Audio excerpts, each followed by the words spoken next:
What do you say to those viewers that don't pursue their dreams and are locked in their careers because they are too afraid to take risks and pursue something meaningful? Well, the first thing I would say is, well, you should be afraid of taking risks and pursuing something meaningful. But you should be more afraid of staying where you are if it's making you miserable. It's like the first thing you want to do is dispense with the idea that you get to have any permanent security outside of your ability to contend and adapt. It's the same issue with children. It's like you're paying a price by sitting there being miserable. And you might say, well, the devil I know is better than the one I don't. It's like, don't be so sure of that. The clock is ticking. Yeah, and if you're miserable in your job now and you change nothing, in 5 years you'll be much more miserable and you'll be a lot older.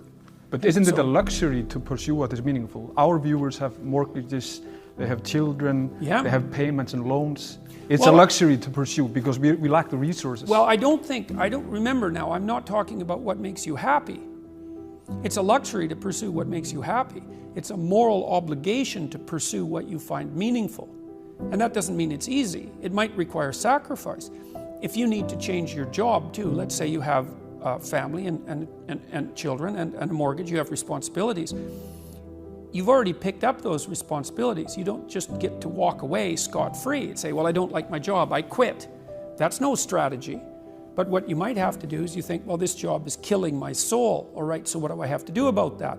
Well, I have to look for another job. Well, no one wants to hire me. It's like, okay, maybe you need to educate yourself more. Maybe you need to update your curriculum vitae, your resume. Maybe you need to overcome your fear of being interviewed.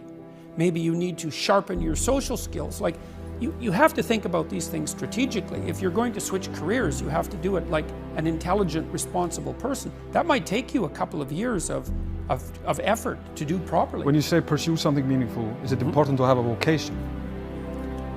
I think it's more important to have an ethos, an ethic. The first thing that you want to do is figure out, imagine you were taking care of yourself, like you were someone you cared for. Then you should figure out, well, if you could have what you needed and wanted, what would it be? What sort of friends would you have? What would your family relationships look like? How would you conduct yourself with your children? How would you educate yourself?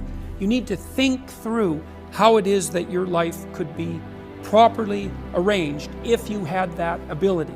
And then you can aim at that. And the funny thing is that if you do posit a goal of that sort and work towards it, you will move towards it. The goal will change because you'll learn things along the way. But I mean, I've dealt with hundreds of people in my clinical and consulting practice, and we set a goal, we develop a vision and work towards it, and things inevitably get better for people.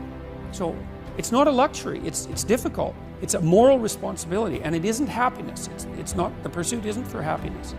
And that might be the best thing that ever happened to you, because if the structure you're in is going in that direction and you can't stop it, it's like, get the hell out of there and find something else. So it's not that hard to find a job when you already have a job. That's another thing to keep in mind too. You know, whenever you're working, and you will be, especially in the world of today where jobs are relatively uncertain, you should always have an escape route planned, and it should be active, because if you don't have an escape route and you can't get away, you can't say no. And if you can't say no, you can't bargain, and if you can't bargain, you're a slave. So that's how the world is set out at the moment. It's probably always been like that, but it's something that you really need to know, because you got to watch. If your being is objecting to something that someone is forcing you to do, maybe you're right. Maybe you shouldn't be doing it. And lots of people end up living meaningless lives. And that's not a very good term, because there's no such thing as a meaningless life. Because one of the meanings of life is suffering. And there's no bloody way you're going to escape that. So you will not have a meaningless life. You'll have a life that's only suffering. And I wouldn't recommend that.